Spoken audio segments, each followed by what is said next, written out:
I'm going to introduce my colleague, Dr. R.S. Sharma.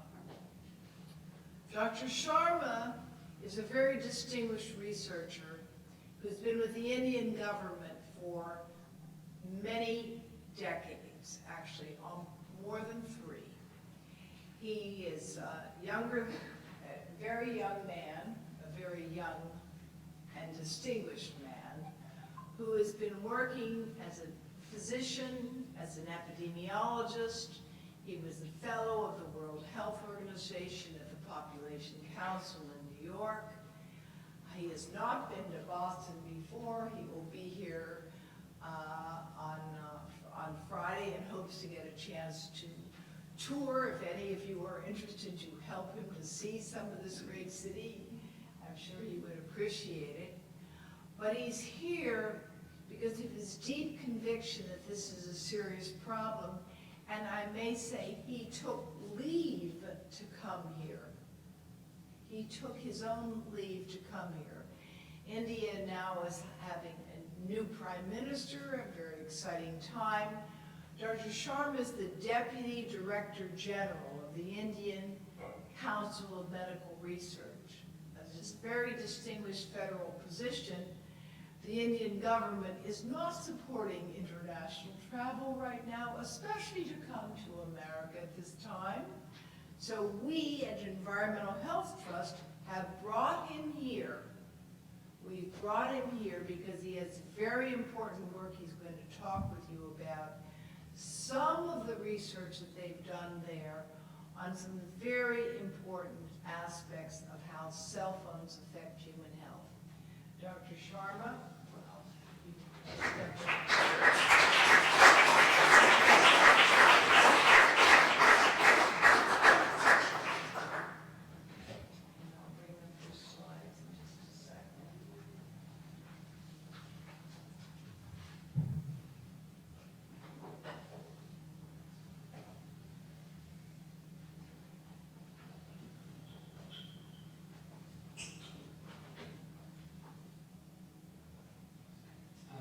Good evening.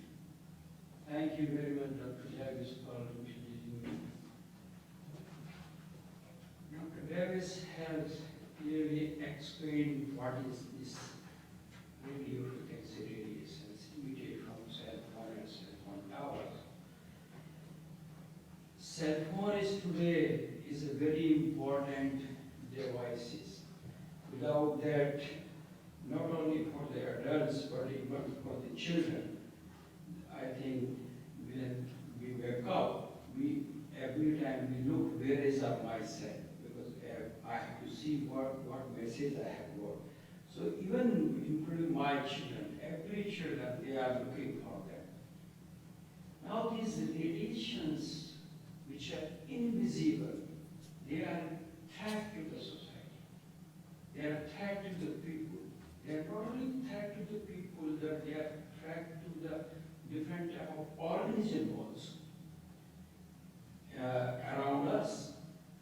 So there are some questions, and the debate is going on around the world. What type of effects these radiations are having? So the questions which comes to my mind, I have divided, and in the present talk, I'm going to cover these 4 topics. What is the scientific hypothesis behind it? What type of study we have done in India? And what policy guidelines we have developed, and what are the public concerns? Now, before I go much detail, these are the questions which needs to be answered and understood. What are the biological effects? Biological effect means if any radiations which comes in contact with our body as a defense mechanism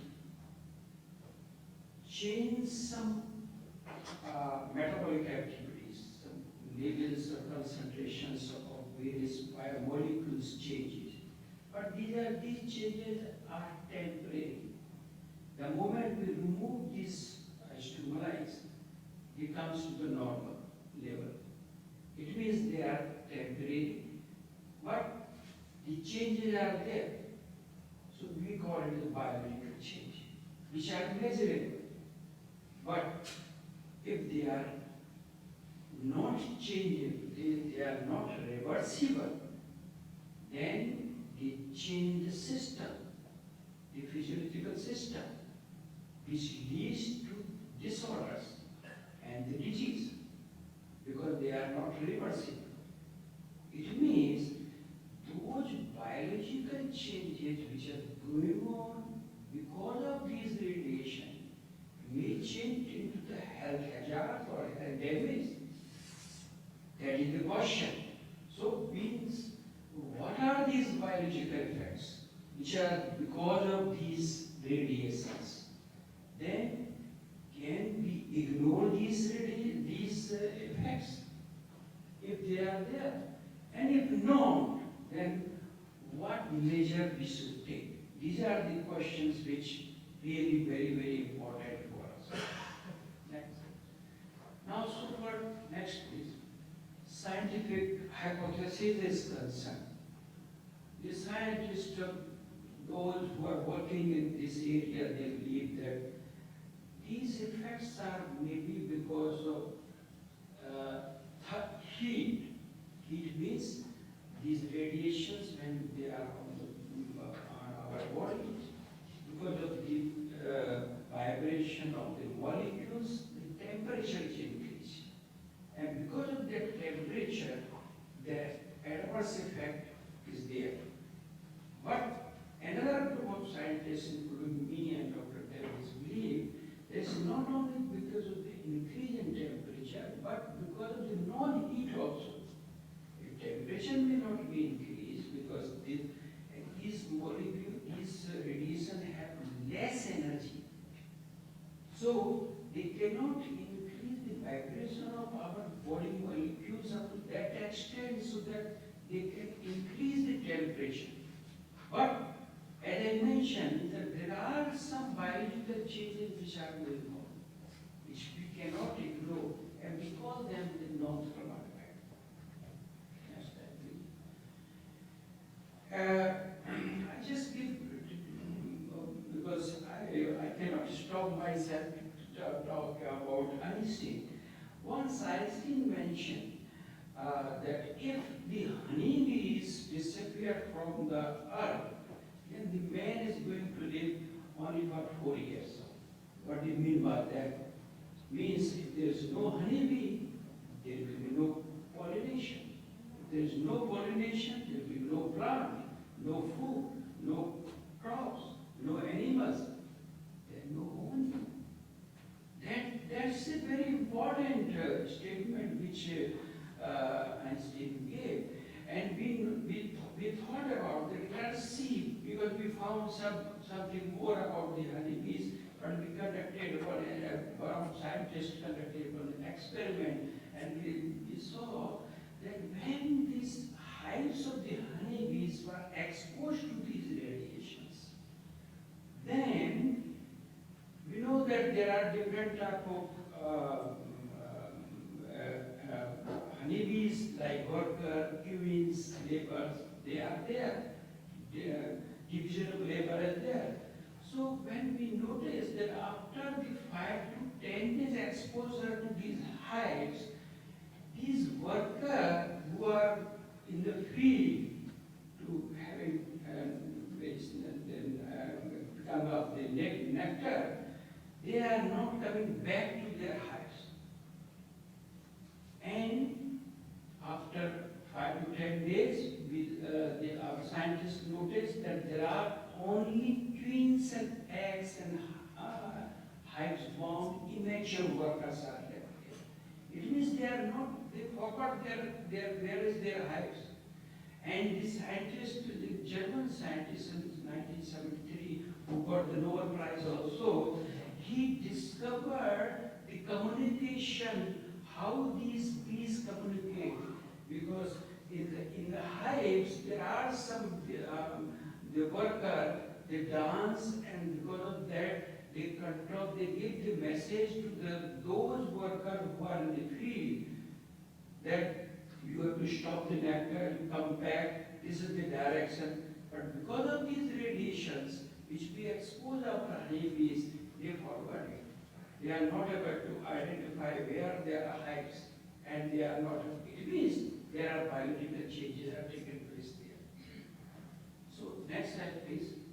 Then some studies like cytogenic damage in the mobile phone users. In 2005, our scientists conducted studies in controlled and exposed group. Control means those people who are not using cell phone. Even in India today, it is very difficult to find anyone who is not using cell phone.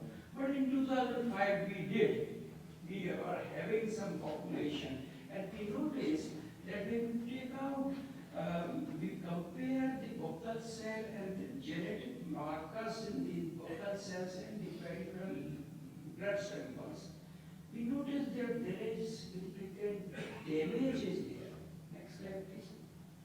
And that is when we are comparing these both the group control as well as the exposed group, what is their status so far their alcohol is concerned, their smoking is concerned, whether they're vegetarian, non-vegetarian, we control everything. And we notice that there is a significant 3 to 10 times more damage with a range of values not overlapping with highly significant in compared to the control. So genetic damage because of this radiation was noticed in our study. Next slide, please.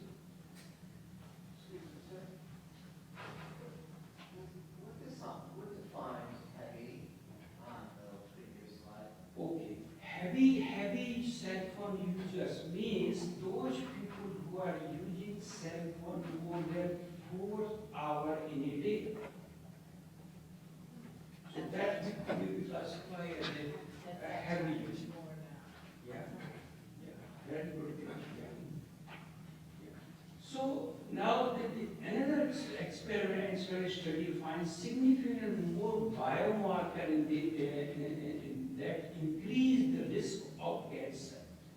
And there are various parameters which we know as a biologist, but we see this graph, this bar diagram, case control, chemo exposed group, and the exposed group. These biomarkers are increasing, and these increased biomarkers are leading to various types of cancers. So these are the biological markers which we noticed that because of these radiation, these levels of these biomarkers are increasing, which may lead to, as I mentioned in the beginning, that we don't know how long it will take, but certainly we know that these are responsible for the cause of the cancer. So there are great concern about that. Next slide, please. These are other parameters. Now, so far those biomarkers which are in generally considered in the cancer patient that their level are high, we notice that certainly when we expose to all the heavy users of the cell phone, these biomarker levels are high. Now, so the reproductive aspect is concerned, because I am basically a physiologist, I noticed that in the rats which are exposed to these radiations, the whole testicles, the architect, rather the testicle weight is reduced. The architect of the testes, which we call the seminiferous tubule, their diameter is reduced. The cells which are responsible to produce the spermatozoa, they are damaged. And the cells which are responsible to produce the male hormone, we call the testosterone, that goes down. What does it mean? It means they are going to lead to infertility. So that is a great challenge.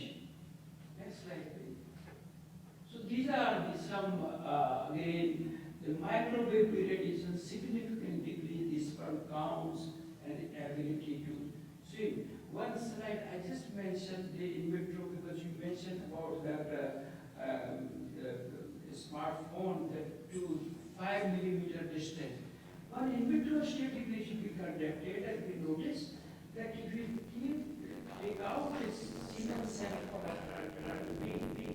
and keep a cell phone around 2.5 centimeters near to that sample, we found that the motility of these sperms are reduced significantly.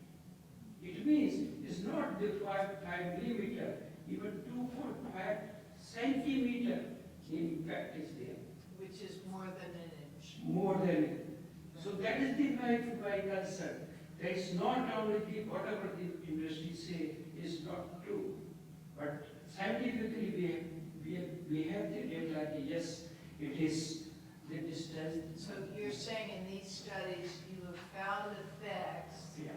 occurring to damage sperm and sperm ability to swim at levels of 1 inch. Yeah. So 5 millimeters is not enough. No.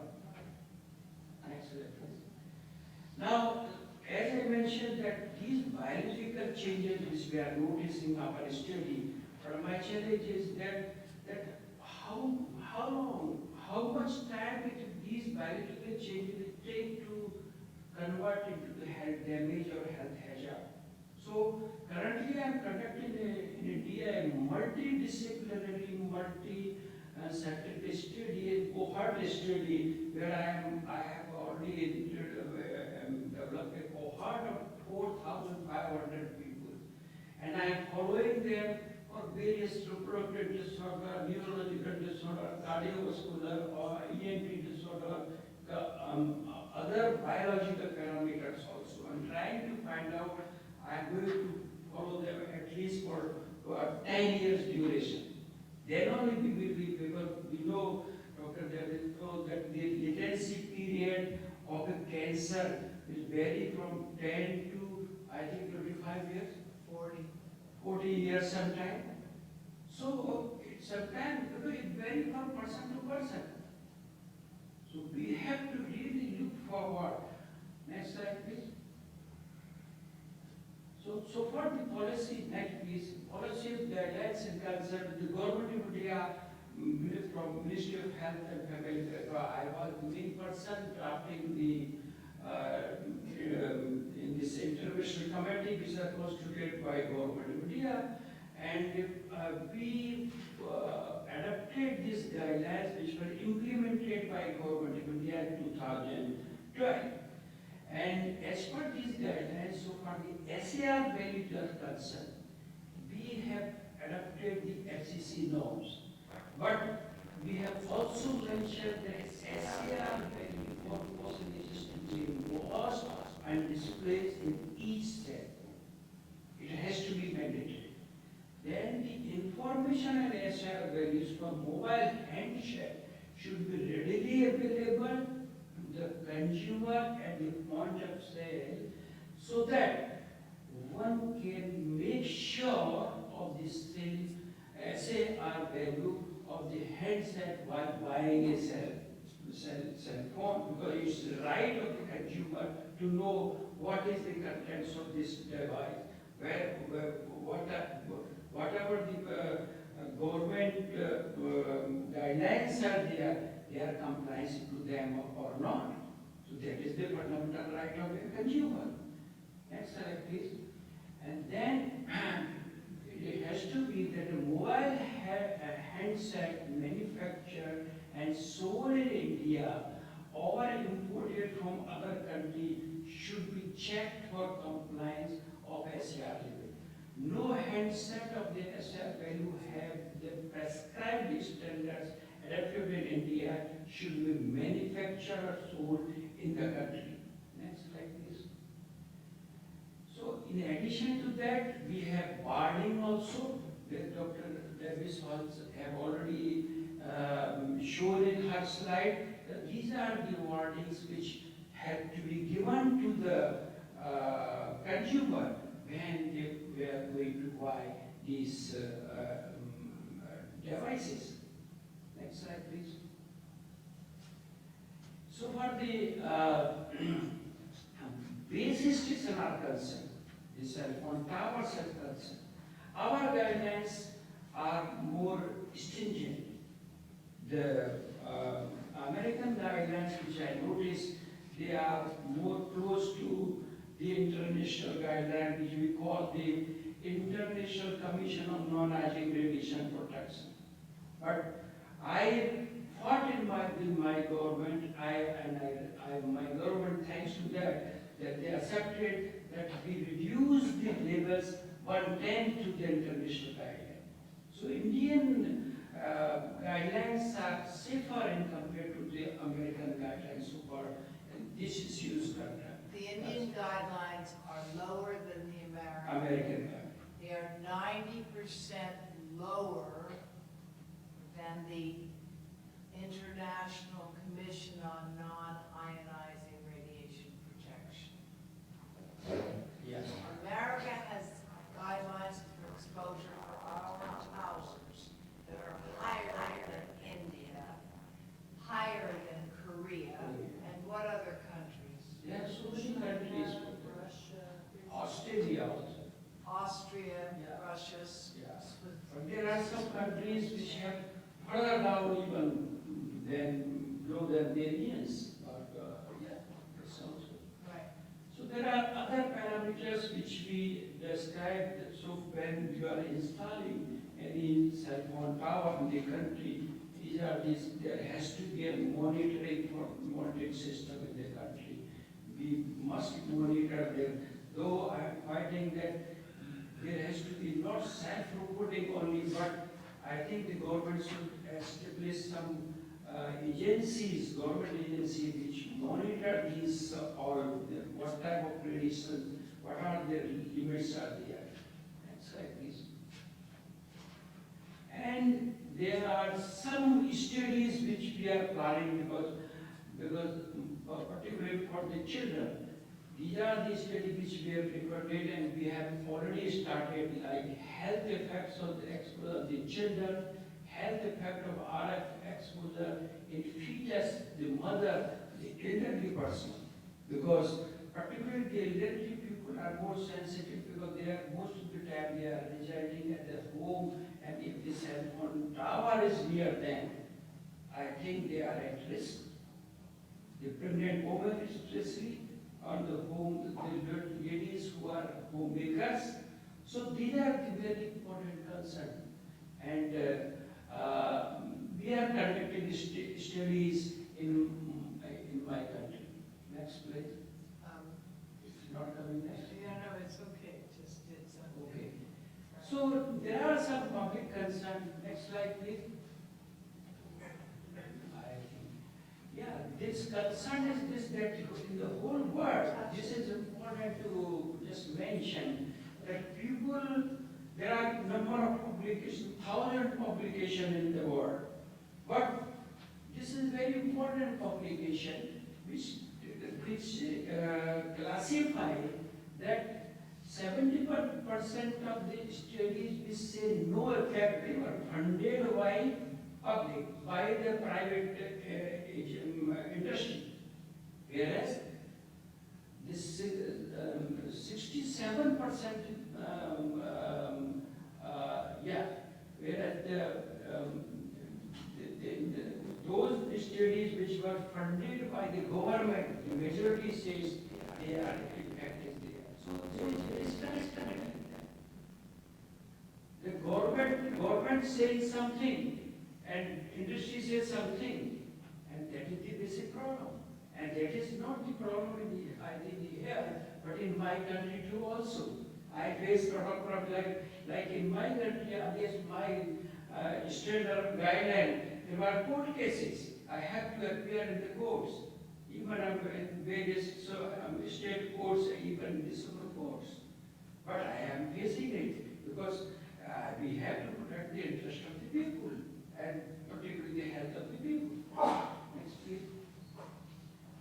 Does the Indian government accept research that's funded by industry? No, that's a very important thing. I have made it very, very clear, because I am the authority in my country, that any research is going on has to come to me. And I say, if any research which is funded by the industry, we are not going to accept it. It has to be funded by some government agency. So we are not going to accept any study which is funded by the industry. So this is the basic problem which I am facing in my country. The engineer says, the telecommunication engineer says something else, industry says something else, public is in between, and we biomedical scientists say something else. So there is a need to, but you see, the engineer industry have got a very good understanding. That is the basic problem. But we don't have. So there is a need to have this disconnect as a understanding, but it will take time. Next. And these are concerns because there are some cell phone towers. Because in my country, we have a horrible situation, but we are taking that. Next slide, please. You see the type of antenna which we are having. You won't see this type of antenna in America because we have a sharing policy, and I am fighting for that. That because if you share number of antenna, the level of radiation increases. So that is again a problem for the people. You are increasing the power, you are increasing the level of these radiation, which are dangerous.